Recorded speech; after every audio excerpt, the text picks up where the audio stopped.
Coming up on Hands on Tech, let's take a look at what to do when a computer is so old that there's really nothing you can do with it except get rid of it. Stay tuned. This is TWiT.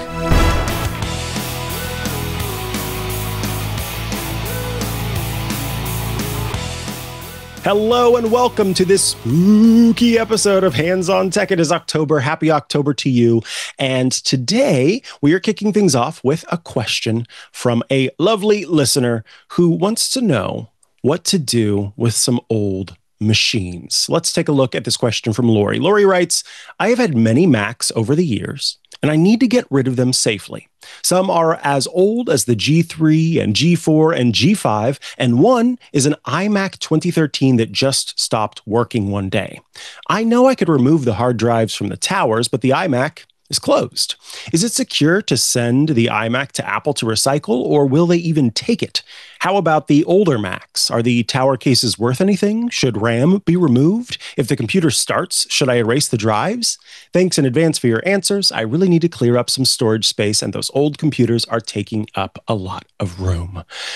This is a great question, and also coming from our Discord pal. Hello, Lori. Thank you so much for asking this question. So, love this question, and it's something that I think is important for anyone to kind of take a moment, look around and go, you know, I've really been holding on to this and I realize I'm not going to be doing anything with it. So why not get rid of it?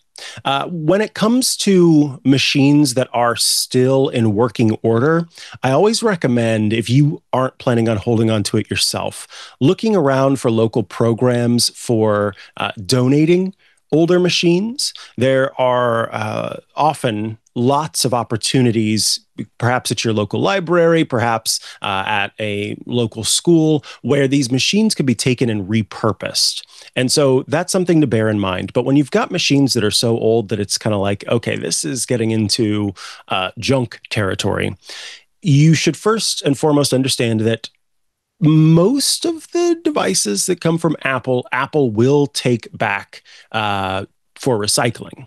It's a little hard to find this page because you are looking at, and I'm going to explain in a moment, a different page and going, wait, so this is also the page where I find the recycling stuff? Yes. If you go to Apple's trade-in page, that's at apple.com/shop/trade-in. We'll have a link in the show notes. You could also probably do a Google search for Apple trade-in or a web search for Apple trade-in and you'd find it.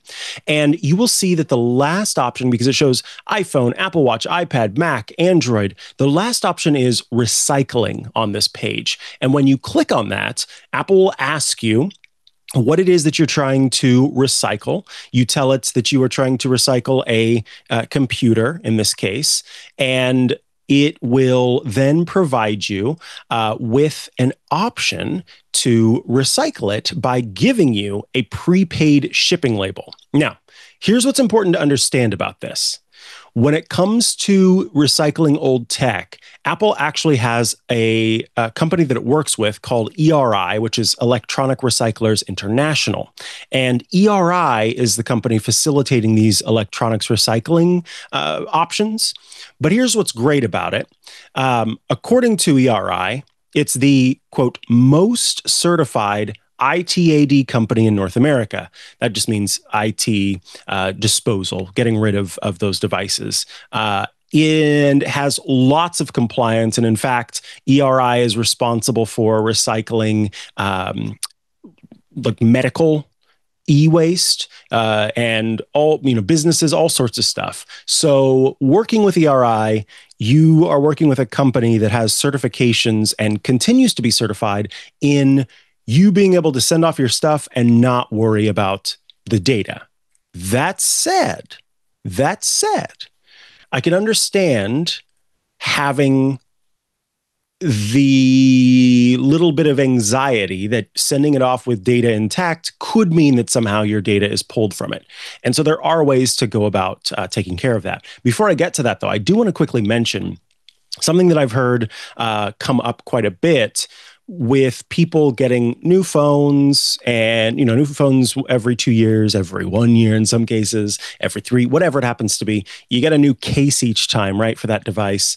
Apple, via that same mechanism, that trade-in page where you go to recycling, will also take old cell phone cases, old iPhone cases. So if you have old cases that you're no longer using, they're no longer part of a phone anymore, you've traded in the phone, but the case is still there, Apple will take those by way of ERI and have those recycled as well. So bear that in mind. There are lots of options for tech recycling.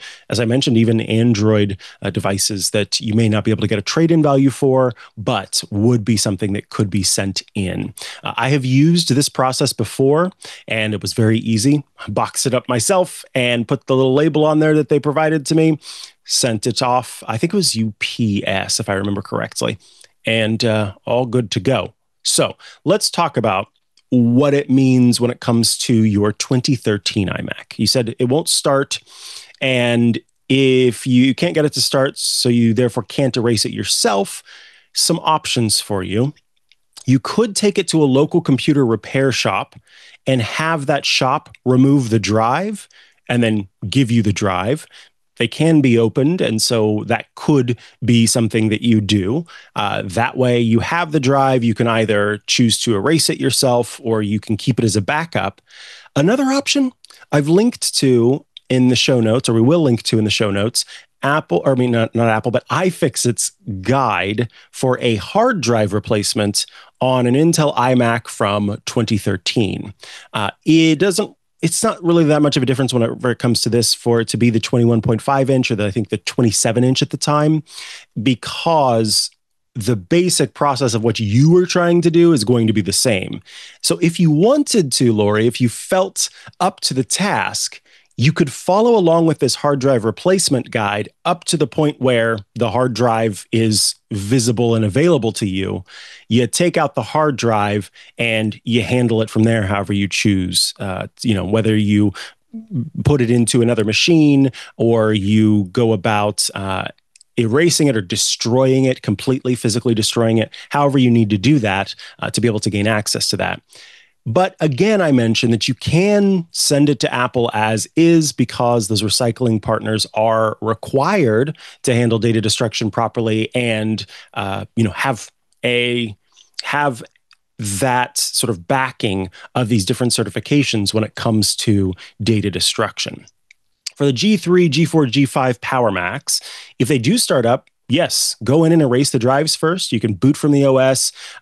You can use the install disk if you need to use disk utility to perform a secure erase. So that's taking things a step further. Instead of just doing the base erase process, it actually is going to write data to the drive, and that data is just kind of zeroing out everything that's on the drive. For macOS 9 and earlier, you can use a utility that it comes from Norton called Wipe Info. So that's another option for you as well. And then because these drives are so old and there's not much data on them, it's a little bit faster than you have with your modern machines of trying to erase the data on, a terabyte of hard drive space. You can also, as you mentioned, open up the tower, pull open the side panel, take the drives out, and then physically destroy them, keep them as backups, whatever you want to do with the drives. That choice is up to you, but you have better access to those. If you like what you heard and you want more of this week's top stories in tech, well, subscribe to Tech News Weekly. Every Thursday, I talk with the journalists making and breaking the tech news. Now, you also asked about the RAM. First and foremost, RAM, by its very nature, is not a storage component. It is a place where data exists on it so long as it is powered. And when it is no longer powered, that data is not there. So that data goes away when it's powered off, which means that in terms of data security, privacy, you don't have to worry about that. But it could be that this RAM has some resale value. So I would check something like eBay to see if this Mac RAM is worth anything, because there could be people out there with G5s. Those seem to be popular as kind of devices that people want to hold on to. And so they're looking for RAM for their G5s. So you could get something from that potentially. But if you do leave it in, it will be recycled because they'll be able to recover precious metals from the RAM.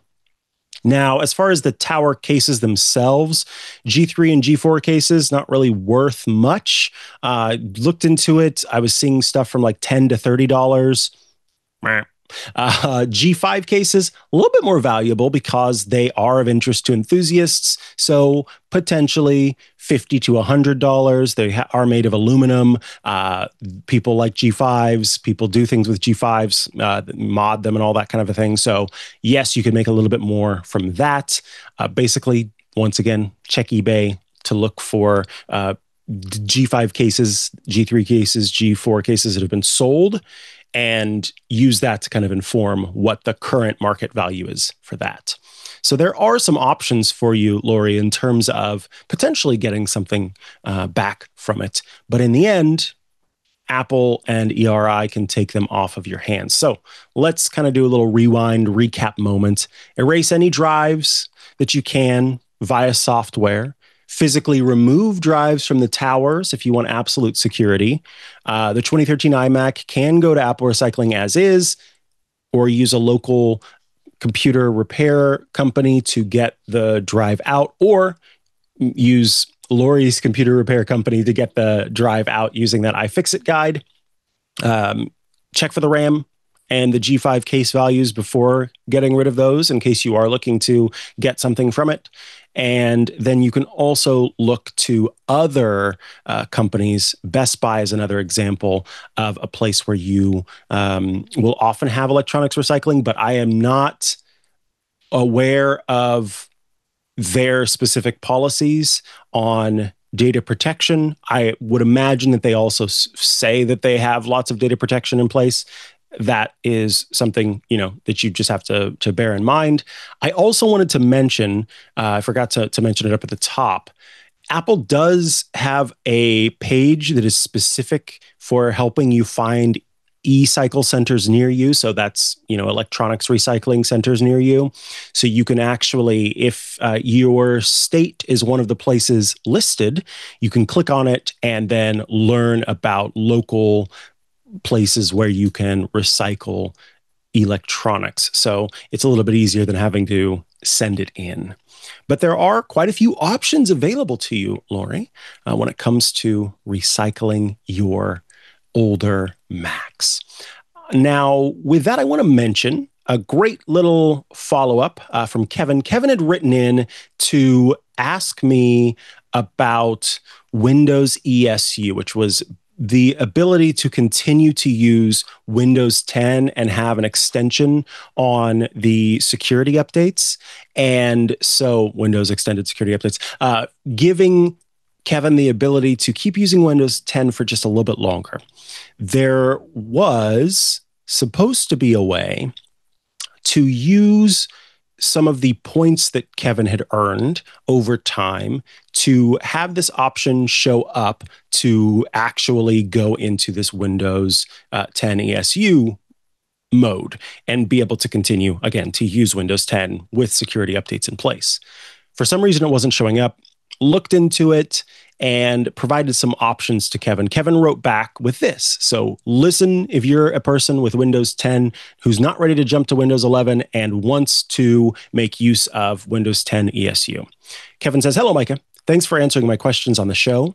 I couldn't contact Microsoft on why I didn't get the ESU option. I found several people online who said if they signed up for the Windows Insider program, they got the ESU invitation instantly. I signed up. You have to be signed in as an admin, so bear that in mind.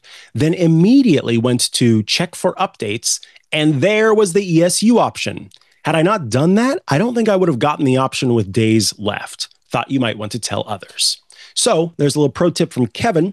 If you are trying to gain access to the Windows 10 ESU and it is still not showing up for you and you can't get in touch with Microsoft, then this is what you should try. Join the Windows Insider program, which you can do from that same section in the Windows app for this.